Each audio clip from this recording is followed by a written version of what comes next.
Indonesia Bangka Belitung. Sekarang saya sedang berada di kantor Polda Kepulauan Bangka Belitung. Nah, di belakang saya nggak tahu sih ada apa ya sekarang. Nah, penasaran? Kita akan berbincang-bincang dengan Bapak Kapoldanya langsung, Bapak Rudi Hartono Untung. Brigadir. Oh ya. Selamat siang, Pak. Siang. Apa kabar, Pak? Baik. Ini Pak, kami Ya. ingin tanya-tanya sedikit, Pak. Tadi saya lihat di belakang itu ada nggak tahu apa, Pak? Oh, ini unit untuk raih massa. Yaitu tentu satu peleton ya untuk raih massa ini sedang latihan. Kalau satu Ini dalam peletonnya itu berapa orang? 30 orang ini. 30 30 orang, ini semuanya motornya ada 15. Ini dengan maksud untuk kesiapan nanti pemilu. Kemudian juga ini juga kalau untuk mengantisipasi kalau ada unjuk rasa. Ada huru-hara Ada gitu, Pak, huru-hara, ya? maksudnya ini untuk Tapi persiapan. kalau di Bangka Belitung sendiri sering nggak, Pak, terjadi unjuk rasa seperti itu? Ya memang relatifnya di sini cukup ini ya jarang ya. Tapi kan kita walaupun bagaimana kita harus siap. Jadi sewaktu-waktu ada gejolak, ada huru-hara, kita udah siap dengan melaksanakan kegiatan ini apa raih massa ini. Raih massa ini kalau untuk satu peloton itu bisa menguasai berapa massa ini, Pak? Ini satu motor ini sifatnya ini kan mereka langsung untuk begitu ada kelompok dia untuk mencairkan, untuk membubarkan. Jadi baru nanti dia mengawal sampai cair. Jadi satu motor itu bukan untuk berapa orang, untuk berapa massa, bukan, Pak, tapi ya? bagaimana dia bisa mencairkan massa yang sedang berkerumun, gitu loh diharapkan. Makanya ini kita adakan latihan terus juga. Nah, apa saja yang dilakukan untuk mencairkan massa itu, Pak? Nah itu tadi antara lain mereka ini kan nanti ada suatu peringatannya, kemudian juga mereka memberikan suatu aba-aba petunjuk. Nah kalau memang mereka tidak bisa mengikuti petunjuk ini, nah, mereka akan melaksanakan operasi sesuai dengan teorinya itu tadi, dia membubarkan massa itu. Membubarkan massa, Ya, Pak, ya? membubarkan massa itu. Kalau tindak lanjutnya sendiri, kalau misalnya massanya tidak mau bubar nih, Pak, gimana, Pak? Ya itu tadi, kalau tidak bubar nanti dibantu dari yang di luar raih massa. Ada juga pasukan Ada kita, juga ya, pasukan ada lain ya, pasukan Pak, lain ya? kita dibantu juga nanti ya. Iya. Begitu. Nah, kalau misalnya untuk personilnya sendiri nih yang dikerahkan sekarang untuk massa itu di bidang apanya, Pak?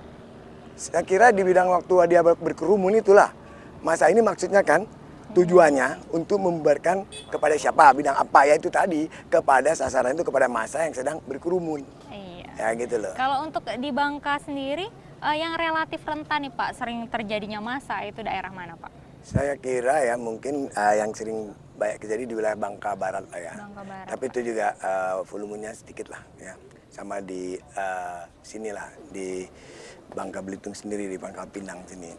Kalau untuk mencairkan massa itu, Pak, selain dari langsung menerjunkan aparat kepolisian nih, Pak, ada nggak dari kepolisian sendiri langsung sosialisasi ini lo baiknya seperti ini, seperti itu, Pak, sosialisasinya? Iya, yang jelas ada itu daripada fungsi Binmas selalu memberikan satu penyuluhan, pendekatan kepada tokoh-tokoh masyarakat, tokoh-tokoh pemuda dan tokoh-tokoh lainnya lah untuk bisa menyampaikan aspirasi itu. Kalau bisa jangan melalui unjuk rasa yang begitu besar, tapi bisa berdialog. Kita ada juga upaya-upaya kita untuk ke arah sana gitu. Ada supaya tidak berkerumun, tidak melakukan unjuk rasa yang begitu besar dan kota besar, tapi kita juga menghimbau kalau ada masalah bisa mengadakan satu dialog lah, mungkin bisa di DPRD, mungkin dengan siapa yang berkompeten dalam hal ini masalah apa, mungkin bisa juga kalau masalah hukum dengan masalah penegak hukum dengan Kapolda, ya dialog aja kan, tidak perlu harus dengan kekuatan massa yang begitu besar. Seharusnya kita juga ada mengimbau, tapi kan tetap aja kita sudah demokrasi ini ya, negara demokrasi ini ya sudah bebas, jadi dia juga mau melakukan intervensi dan sudah diatur juga ada undang-undang dan diperbolehkan, ya silahkan aja, tapi ikut aturan gitu. Kalau angka demonstrasi sendiri kalau di Bangka Belitung ini ada penurunan apa justru menaik, Pak? Ya turun juga, ya untuk demo turun juga di sini, ada turun, dan memang di sini masyarakatnya mengerti lah akan aturan ya, sehingga semuanya bisa dialog dan diajak bicara untuk bisa musyawarah lah. Ini kalau Bapak sendiri nih selaku Kapolda itu, Pak, Iya. dibantu oleh siapa saja sih, Pak? Kita pengen tahu nih ya, orang-orang yang di belakang Bapak Ya, ini sebenarnya orang-orang siapa? saya ya tentu ada Pak Wakapolda ini, kemudian juga ada Pak Irwasda dan para direktur nih, dari mulai Dir Lantas, Dir Sabara, Dir Polair, kemudian Dir Intel juga, kemudian ada Karo Personil, Karo SDM yang menangani sumber daya manusia di Polda Babel ini. Saya paling sering lihat Pak Ai nih, Pak. Oh, Pak Ai ya. Ya, memang dia ini harus beginilah Lantas tampilan ya, lantas, Pak, ya? harus terjun langsung ke masyarakat, harus ada di jalan raya. Jadi Ada di mesti jalan raya. dilihat. pasti mereka dilihat sama masyarakat, harus ada. Nah, kalau misalnya angka yang paling tinggi nih Pak, apakah kriminalitas, apakah demonstrasi, atau angka kecelakaan Pak yang tinggi di Bangka Belitung? Di sini yang paling tinggi mungkin angka kriminalitas ya, kriminalitas yang konvensional, yaitu ada masalah pencurian biasa, pencurian pemberatan dan pencurian kekerasan gitu ya. Itu masalah konvensional. Yang kedua baru kecelakaan lalu lintas gitu ya. Sedangkan untuk demo sendiri sedikit di sini, masih sedikit untuk mungkin 1 bulan juga jarang lah, paling juga 2 bulan sekali mungkin ada 1, 2 gitu. Kalau kriminalitas sendiri Pak, kenapa di Bangka ini cukup tinggi? Padahal kan ekonominya lumayan nih Pak. Tapi dibandingkan dengan, tadi maksudnya di sini cukup tinggi dibandingkan dengan kasus lain, tapi dibandingkan dengan wilayah lain jauh. di bawah Kita ya, di bawah ya, gitu loh. Sebabnya Dan sendiri, memang Pak? sebabnya sendiri itu tadi memang kita di sini masyarakatnya ya inilah ya bisa mencukupi untuk kebutuhan hidup lah, dan semua mudah ya untuk mendapatkan hasil gitu ya. Jadi ekonominya baik gitu, sehingga untuk masalah kriminalitas bisa menurun gitu. Nah ini tentunya juga baik dari mana? Memang kita di sini primadonanya dari pertambangan ya, kita masalah tambang timah. Kemudian juga di sini ada perkebunan, kemudian juga di sini ada perikanan. Jadi banyak potensi-potensi yang membuat masyarakat itu jadi makmur gitu ya. Ini yang menjadi masalahnya ekonomi kita agak baik. Perkebunan juga di sini bagus juga ya. Ada lada juga, kemudian juga ada sawit juga kan, bagus di sini. Kemudian juga ada masalah pertambangan juga. Seberapa besar penurunan angka kriminalitas ini Pak untuk membuktikan bahwa aparat kepolisian ini cukup bekerja untuk Ya itu tadi ya, tadi kita kemarin baru gelar opsional, jadi kita membandingkan dari triwulan 2 sampai triwulan 3. Dari triwulan 3 memang kita ada 668 kasus, jadi dibandingkan dengan triwulan 3 sekarang sudah turun 624, berarti ada turun. Ada penantikan, kita udah berupaya, kita sudah bekerja lah di sini, dan saya juga memberikan apresiasi lah kepada seluruh anggota yang sudah bekerja baik ya. Nah, tentunya juga ini berkat adanya suatu kerja keras dari para staf saya yang membantu saya di belakang itu tadi. Ya inilah yang membantu ya, sehingga bisa menekan angka kriminalitas, termasuk juga pengungkapan kasus juga itu ya, menonjol juga ada peningkatan untuk pengungkapan kasus ya, dan penyelesaian kasus juga ada peningkatan. Baik, terima kasih Bapak ya. Nah, Apa Kabar Indonesia akan segera kembali setelah pesan-pesan berikut ini.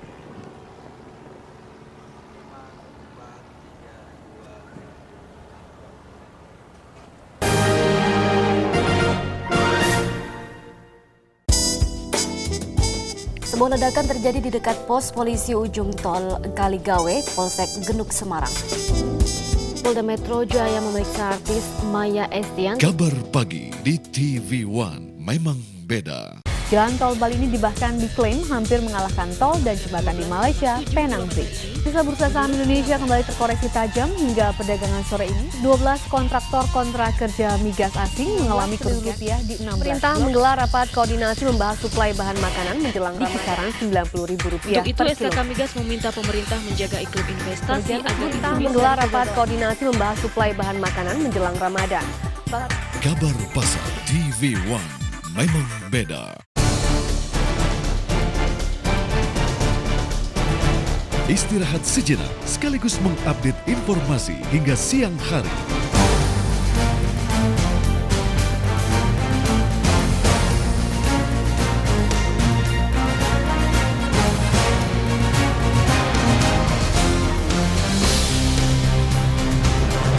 Saksikan dalam Kabar Siang di TV One memang beda. Hampir 70% daftar calon legislatif yang terdaftar di KPU tidak memenuhi syarat. Sebenarnya malam ini adalah malam yang cukup damai. TV One memang beda. Setelah seharian bekerja keras, atau bagi Anda yang baru beraktivitas, informasi kabar malam senantiasa menemani Anda. Nasabah Bank Senturi berunjuk rasa di depan gedung DPR RI. Jumlah kader yang hadir dalam peresmian Ormas Perhimpunan Pergerakan Indonesia dicopot dari Hingga jabatan. kini model majalah Dewasa yang juga mantan kekasih terpidana mati Freddy Budiman. Drama penyanderaan di Mall Westgate, kelompok militan Al-Shabaab asal Somalia melakukan penyanderaan. Kabar malam TV One memang beda.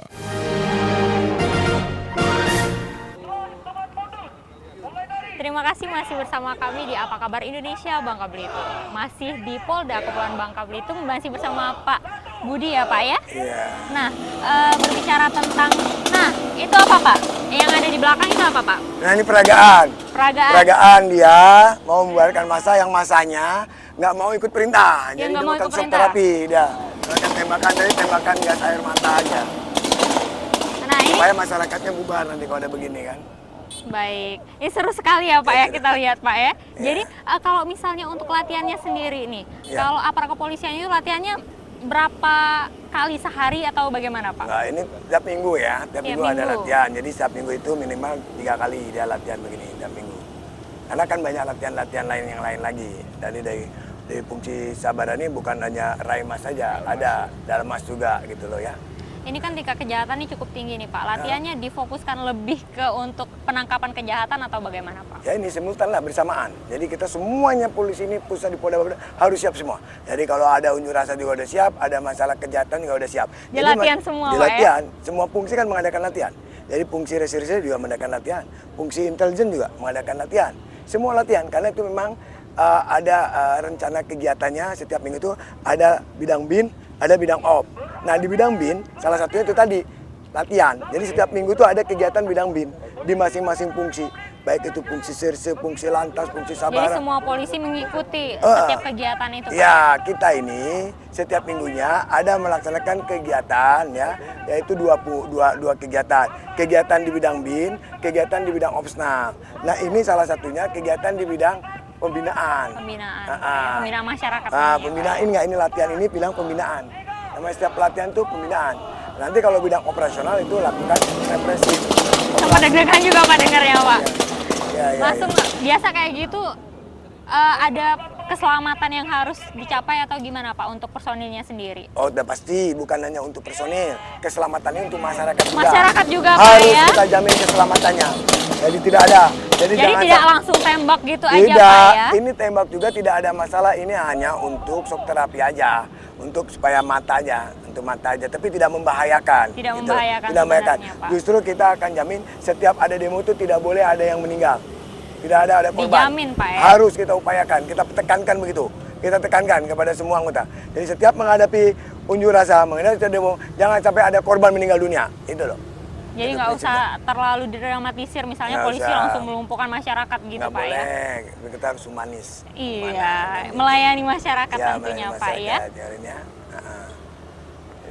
Nah itu tadi ini masih dipersiapkan Pak ya untuk demo tadi. Kalau misalnya ada mobil-mobil berdiri seperti ini, kalau mungkin masanya tidak tertampung lagi, mungkin langsung mengarahkan pengawalan lain Pak. Ini juga lah di fungsi lalu lintas. Ini pengawalan latihan ya, latihan pengawalan untuk kalau ada VVIP. Kalau tadi lah, misalnya tadi bisa diskenariokan, ada demo, ada VVIP gitu kan perlu diselamatkan, terus nanti di sini dikawal gitu loh.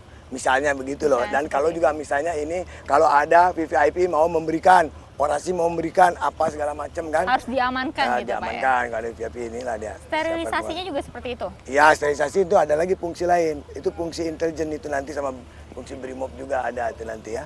Jibom, fungsi intelijen gitu. Kalau balik lagi ke masalah keamanan nih Pak ya. Kalau jenis dari kriminalitas yang marak terjadi ini apa? Apakah pencurian atau pencopetan seperti itu Pak? Ya kira-kira begitu tadi kan ada 3 aja di sini. Masalah pencurian biasa, pencopetan tadi Pencopetan ada Pak ya? Ada juga itu pencurian biasa aja ya.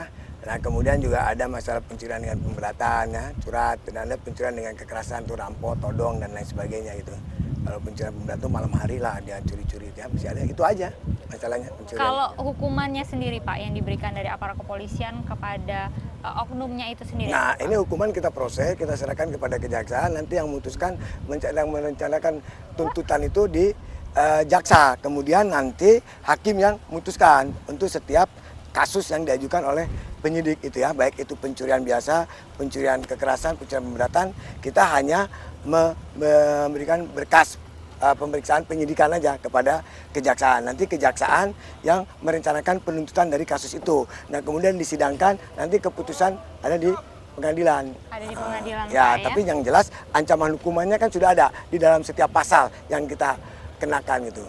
Baik, kalau Bapak sendiri nih jajaran kepolisiannya itu kalau Kapolres itu ada berapa orang di Bangka Belitung ini Pak? Di sini Kapolres ada 7, ada 7 Kapolres. Jadi di Bangka ada 2, di Bangka ada 5, di Belitung ada 2 gitu ya. Dua, gitu, Ya, Pak, ya. Nah untuk sinergitas antara dari Kapolres ini sendiri ke Kapolda sendiri apa Pak? Bagaimana Pak cara berkomunikasinya mungkin Pak? Kapolres itu selaku kepala polisi resort itu yang punya wilayah langsung yang mempertanggungjawabkan kepada wilayahnya dalam segala bentuk gangguan keamanan di wilayahnya, yaitu membantu Kapolda. Jadi Kapolda dibantu oleh Kapolres dalam masalah keamanan ini, di mana Kapolres mempunyai tanggung jawab langsung penuh dalam mengelola keamanan di wilayahnya mereka masing-masing. Nah mungkin satu Kapolres itu dibantu juga sama Wakal Polres, kemudian juga dibantu oleh para kasat opsnal ya. Ada kasat Sirse, ada kasat Intel, ada kasat Lantas, ada kasat Binmas, ada kasat Sabara, ada kasat Pol Air gitu ya. Itu yang melakukan operasional di lapangan untuk melakukan penegakan hukum yang tadi saya sampaikan. Di dalam pelaksananya ada bidang bin, ada bidang op. Jadi di Polres juga sama. Dia melakukan di bidang op itu melakukan operasi rutin ya. Jadi dia ada patroli lah, ada dia giat penertiban revisi penegakan hukum gitu. Kalau laporan sendiri Pak? Nah itu Pak lari-lari nih Pak? Nah ini latihan, ini Dalmas. Ini Dalmas. Dalmas, masih demo juga ini Pak ini ya? mengatasi demo juga. Ini mengatasi demo juga ini. Ini Dalmas. Nah ini apa? Ini juga latihan untuk mengatasi masalah unjuk rasa juga. Unjuk rasa tapi juga dia tadi, Pak, ya? Dalmas, pengendalian masanya ini. Pengendalian masa masanya. ya. Tapi dia tidak pakai kendaraan kan. Dia pakai tameng aja itu lagi. Nah tameng itu berfungsi hanya untuk melindungi polisi atau sebenarnya masih